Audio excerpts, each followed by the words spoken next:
You are listening to Fantha Tracks.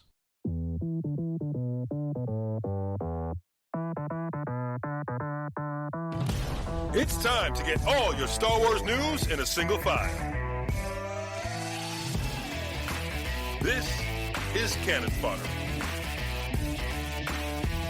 Here are your hosts, Mark Mulcaster, Brian Cameron, Matt Booker, and Mark Newbold. Grab your bookmarks, it's time to take cover as we unleash the Canon Fodder over the Star Wars galaxy of literature. This episode we welcome journalist, historian and 501st Legion member Andrew Liptak to the show. In his forthcoming book, COSPLAY, A History, the builders, fans and makers who bring your favourite stories to life, which goes on sale 28th of June from Saga Press, he explores the history of cosplay in a photo-filled historical and cultural exploration of costumes and fandoms. It's packed with original photography and looks at this ever-growing fandom and their conventions, its roots in 15th century costuming, the relationship between franchises and the cosplayers they inspire, and the technology and skill that brings even the most intricate details in their costumes to life. Mark Newbold and Mark Mulcaster caught up with Andrew to discuss the book, costuming and much more. What was the inspiration for wanting to do a book about the history of costuming? I studied history and military history in university, and I've always been interested in sort of the broader history of social things and cultural things. So over the years, I've got really interested in writing about the history of science fiction and fantasy. There's a website here called Carcass Reviews that I had written for a couple of years. I wrote a column on the history of science fiction and fantasy, and every couple of weeks I would take an author or a book and write about, what's the backstory behind it. And so I've always been interested in where does science fiction and fantasy come from? Where does fandom come from? What is this big cultural phenomenon that we have today? How did this come about? And over the years, it's been one of those things I've just sort of followed and written about over the course of my writing career. I don't remember exactly what year it was. Maybe like 2015, 2016, I got in touch with an editor at Saga Press, a guy named Joe Monti. Saga is the science fiction fantasy imprint of Simon & Schuster, and he had just come back from San Diego Comic-Con, and he was telling me about this story he had heard about a guy who had a member of the 501st Legion. His wife had died a couple years before, and he wanted to honor his wife in some way, and he realized that it was almost exactly 501 miles to the convention from Rancho Obi-Wan in Northern California. So he basically put his armor on and did a hike down the 500 miles, raised some awareness and did some charity work for it. And my editor was like, "This is really cool. Like, is there a bigger story here?" So, we had a little bit of a back and forth, and it's like, yeah, the story of the 501st is been around for, at that point, almost like 20 years. We talked a little bit. I had an agent at the time, and we basically said, all right, like if we were to put together a book history of the 501st, what would that look like? And so we basically, I wrote down everything I'd heard about the Legion, talked to some people, looked up some of the, my memories of it. We wanted to see what would a book version of the history of the 501st look like? And there's lots of in and outs. There is the story of how the group progressed and grew over the years.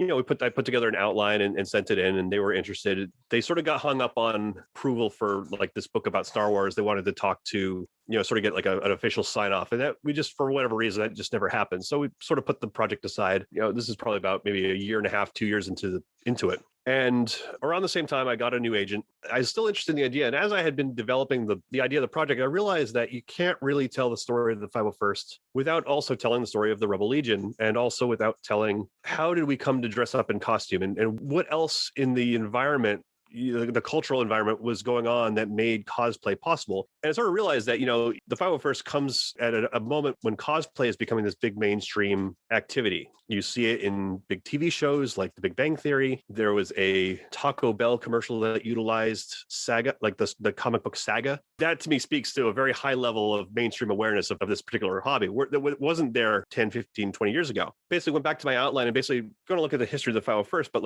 what if we looked at the longer history of cosplay? And in doing so, sort of realized that, there's this really incredible story of talking about history of fandom. How does our relationship with these fictional stories change over time? And you have early examples of cosplay happening in the 1930s, 1940s, 50s, 60s, but there's examples that go even further back, 1920s, all the way back to Jules Verne. he had costume parties at his house, and people would show up at his house and dress up as his characters. So you have this really incredible story of like, how do people relate to stories, and how do we put ourselves into them? And at the same time, like, how is the technological landscape changing? You have the introduction of things like 3D printing. Social media is a huge technology when it comes to the rise of cosplay. How are those things impacting how we dress up, share information, and basically spread our love of these stories, whether it's Star Wars or Star Trek or whatever? You know, we basically packaged that together, and Saga took on the book, and a couple of years of tons of interviews and reading and taking pictures and going to conventions to talk to folks. You know, here it is. Well, almost. It'll be out in June. Let's take the time span, for example, of when the 501st was instigated in 98. From that time span of costuming before, and then the mainstream awareness of that, and then off that, the Legion, the Rebel Legion, and other costuming groups, how do you see costuming change? Because techniques have improved. Mark knows all about this. Techniques have improved, material has improved, research material gets better because you've got better access to visuals and such. How would you say that has changed in that, 24-year span now? It's changed enormously. So to sort of set up the environment, the history of cosplay, like if you want to find, like, put a pin on, like, where did costuming at conventions start? That's largely 1939 with the first World Science Fiction Convention. You had a couple of fans show up in costume, and they were dressed up. I want to say it's the H.G. Wells' World of Tomorrow. They were dressed up as characters from that. And they weren't really looking for screen accuracy. They're like, these are costumes that sort of look like what the book described. People saw them, are like, what the hell are you doing? But over time, you have people sort of starting to, like, we can do this over and over and over again.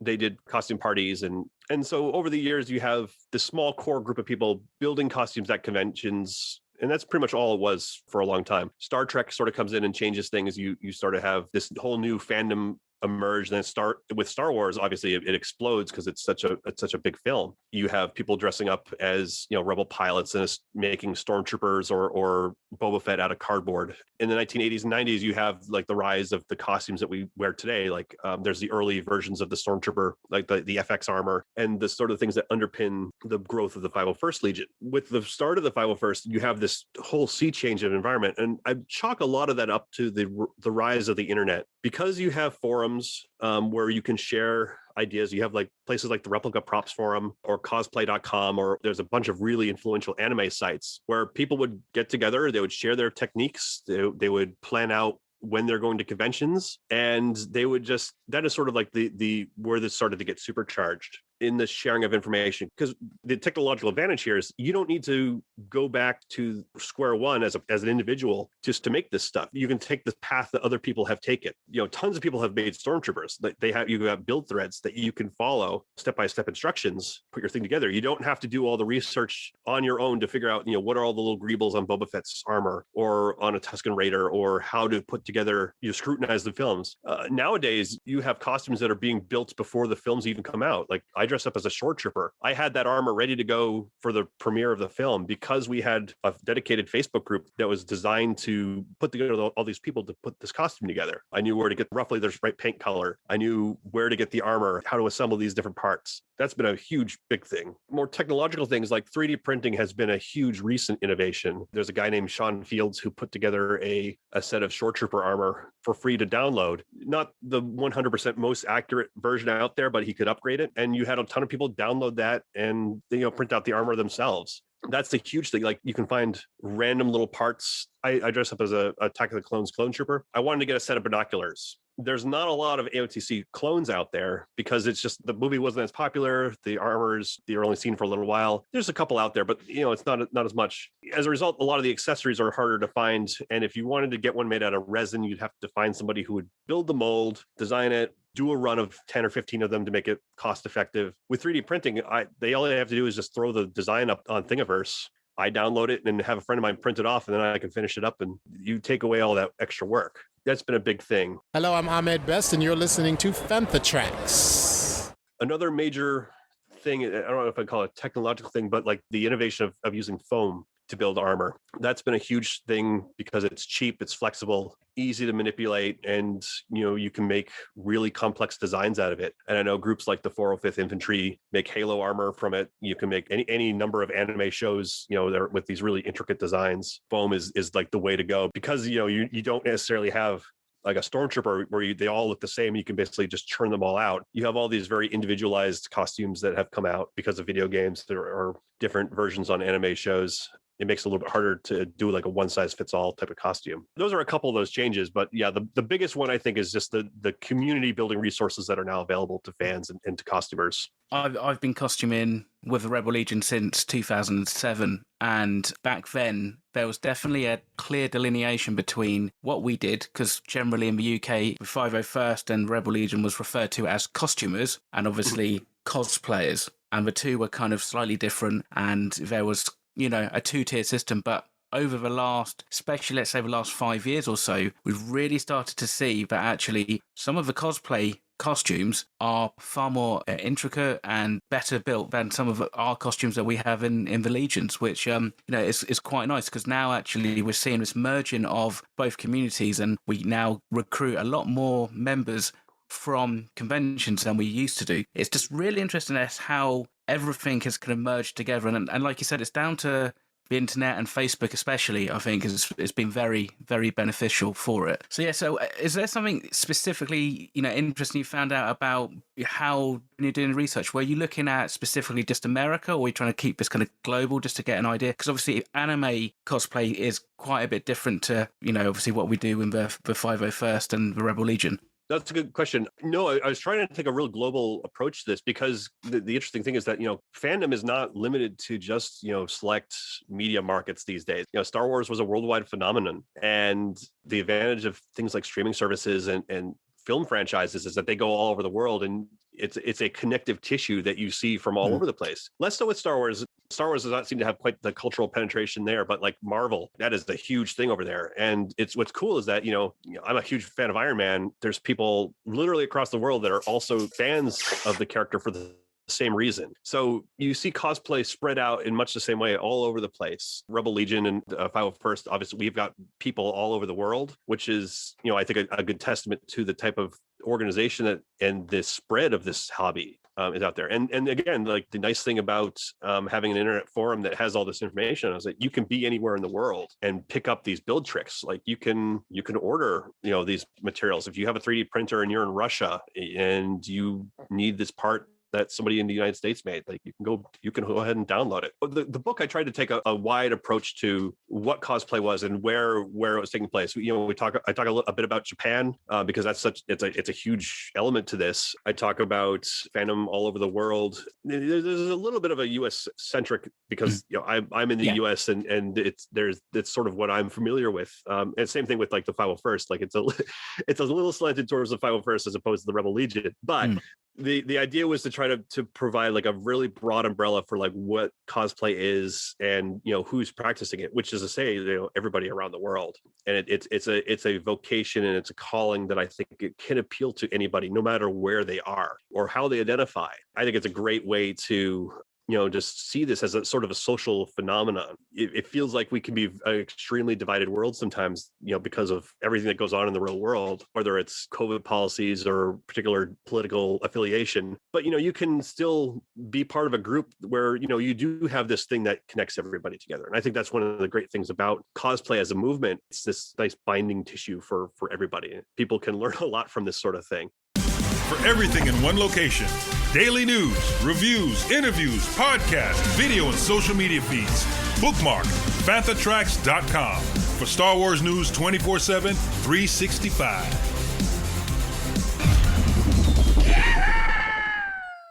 What was the most surprising thing that you learned as you were doing your research? Was there something that came up as you were sort of digging into different elements that you thought, I didn't expect that, or I didn't know that? Was there anything that took you by surprise? Ooh. I learned a lot. I'm not a big anime fan, so I sort of came into this project a little bit blind on just sort of the history and progression and evolution of anime. So that was cool to see and to learn quite a bit about just some of the ways that cosplay is performed differently in different places. So where we sort of approach conventions in certain ways here in the United States or presumably in the UK, people in Japan will approach cosplay very, very differently. And that I found to be pretty interesting. The other thing I've tried very much to do, and I hope I succeed here, is I tried to also expand the umbrella beyond just sort of entertainment franchises. So I talk a little bit about the folks who make, you know, high fidelity spacesuits. costumes. There's a guy named Ryan Nagata who's built some, and he's actually ended up built some for film productions, but also for fans who like, the story of the space race. Protesters who wanted to sort of drive home a point about, women's suffrage. There are plenty of examples of suffragists who were dressing up as Lady Liberty or in these parades in the early 1900s. There's a guy in Turkey who dressed up as Darth Vader for a couple of protests. There are women in the United States who dressed up as handmaids for protests. So there's that element to it, but also like military reenacting. Yeah. The Anglican tournament in 1800 something over in England. This is an activity that deals with people who are trying to interact with a story by dressing up as part of it, whether that's fictional or a real life thing. We dip into the Society for Creative Anachronism and, LARP, a little bit about LARPing. One thing I sort of missed that I think what I'll end up doing is writing a bonus chapter online is a chapter about furries and how that community has sprung up. Oh yeah. A couple of other like little things like that I just didn't quite get around to finishing up for this one. I guess if there's anything that really sort of surprised me, maybe it didn't really surprise me, but just how varied and how wide open this field is. Over the summer, I went to a World War II weekend in Pennsylvania, and it's this big event where they have hundreds of reenactors come out, dressed up in U.S. soldiers, German soldiers, British soldiers. They bring out all the old hardware. They jump out of airplanes in vintage gear, which is slightly terrifying. But I got to talking to a couple of them, and these are guys who are exactly like 501st members. After a troop, we get together at a pub or a bar for the sort of the post-troop celebration, and they're talking about exactly the same things. They're talking about, accuracy of their gear, spending a couple $100 on this next piece of equipment that'll make it even better. And I think that was just the sort of the coolest thing is like, even if they're not necessarily interested in dressing as a stormtrooper, they're still interested in doing pretty much the same thing that I'm doing whenever I put on my TK or my short trooper clone or whatever. That I think was probably the coolest revelation is that, even if you have people who are dressing up in different things, they're not necessarily, they're approaching it all the same way. Yeah, you're right, because actually in some respects, the live action reenactment people are exactly, like I said, exactly the same, really. And they don't, they kind of get forgotten a little bit, I think, in our community to a degree, because obviously it's real life. I mean, even down to the fact that sometimes at conventions, we see people cosplay as police officers and they're walking around in such highly accurate costumes you think they're actually the real police, but they're not, but you have to kind of like wonder about anyway. But it's I always find it's amazing how all the different sections of this community kind of merge and blend into one another at one point or another, so it's becoming a lot more diverse, I think, just over time. I'm Neil deGrasse Tyson and you are following Fantha Tracks. What's also interesting is that these are all communities that are changing with time, and we're all responding to changes that come with the entertainment franchises that we like. One of the interesting things I've found with the latest iteration of Star Wars projects is that there are more women of color and there are more characters of color than ever before in these projects, like Rogue One or The Mandalorian. That has the effect of bringing more and more people, might not have seen themselves as a stormtrooper or as Darth Vader or as Luke Skywalker, or they might not have liked Princess Leia. But now they have any number of characters that they might see themselves in, which I think is really fantastic. And it just sort of continues to grow the community, to even greater heights and include more people in this thing that we all love. We're going to see that continue in the years to come, which I think is a positive thing. The direction of cosplay now and costuming, where do you think it's headed? Because you've mentioned innovations, and Mark has, and the way things have changed and the way the groups have changed and the perception of them. Which direction do you think the whole sort of endeavor is going? It'll be really interesting to see where we go. So there's a couple of ways to answer this. The first is technology. Manufacturing techniques. 3D printing is one of the bigger ones that have come out in recent years. The price has dropped for what it will cost you to buy a 3D printer. And that is due in part to the original patents for the technology expiring, which means that anybody can go ahead and make, they can use that technology and without having to license it. It opens it up to a much wider community of manufacturers. And that's why we see more people have 3D printers in their houses. You see people who are setting up shop, like, little manufacturing shops where they will churn out helmets and pieces of armor for us. That's going to continue. And I think as more of those patents expire, especially when it comes to like resin printing or extrusion or whatever, we're going to see that technology get a bit more refined. And it'll be more sophisticated as time goes on. I don't know what the upper limit of that's going to look like.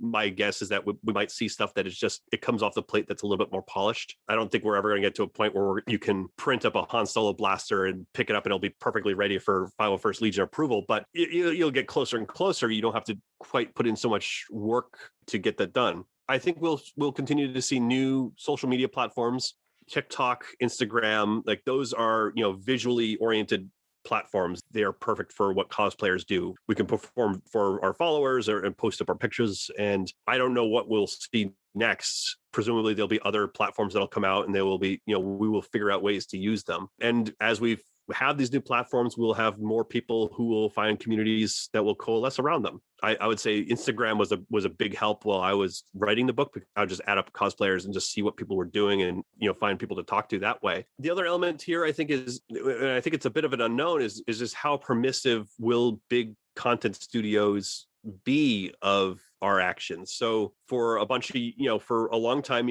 places like Disney and Lucasfilm and Warner Brothers have sort of realized that, cosplay is a benefit for them. Like you see your favorite characters walking around at a convention or visiting a sick kid in a hospital, good PR for their underlying brands. That could always change. I mean, I don't necessarily think that Lucasfilm is going to pull the rug out from the 501st anytime in the foreseeable future, but it's like one of those things that, you never quite know. And it'll be interesting to see what the media environment will be, for better or for worse. They might become more permissive and they might embrace more, cosplayers to a much greater degree than they are now. I mean, Lucasfilm brought in members of the 501st Legion for the Force Awakens and for the Mandalorians, which I think is really pretty amazing. They buy fan-made stuff for some of the equipment, some of the props. So, it's come sort of full circle. So I think that we'll probably see more of that, especially because, the streaming video is such a big field right now. You're going to see a lot more demand for new content. So we might see, maybe they'll start reaching out to cosplayers who they recognize are making really good stuff, and maybe there'll be more demand for people who sort of come up within the ranks of cosplay to become really expert makers for movie props and movie studios. It's all sort of unknown. I don't think that it's going to go anywhere.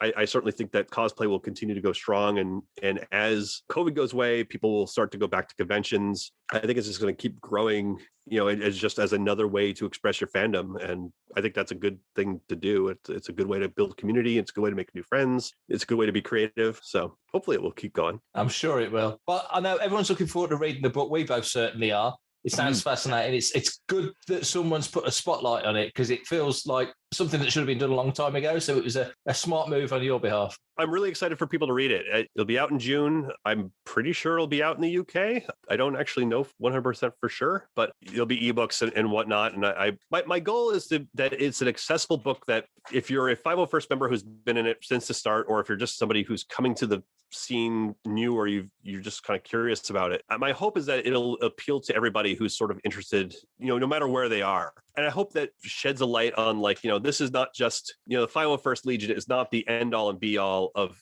Star Wars costuming. Anime is not the end all and be all of cosplay. This is a very broad, enormous field, and everybody can take part. It's got this really rich backstory behind it. I hope that people learn from it, and I hope they enjoy it. And I really hope that people will be moved to read it and say hey, I can do this, and they start up their own cosplay. And hopefully, if again, COVID willing, and I get to go out to conventions or whatever, I can sign a copy of people dressed up in costume with the book. I think that'll be very cool. So yeah, we'll see. We'll look out for that. Good luck with everything. Happy to be on. Thanks for listening to Canon Fodder. If you want to be part of the action and stay updated on all the latest Star Wars news, visit fanthatracks.com or check out the free Fanthatracks app. You can reach out to us and send in your listener questions by emailing radio@fanthatracks.com. Comment, like and share on any of our social media feeds @Fanthatracks, and be sure to subscribe, leave a review, preferably a 5-star one, on Amazon Music, Audible, Apple Podcasts, Google Podcasts, Spotify, or your podcaster or smart speaker of choice.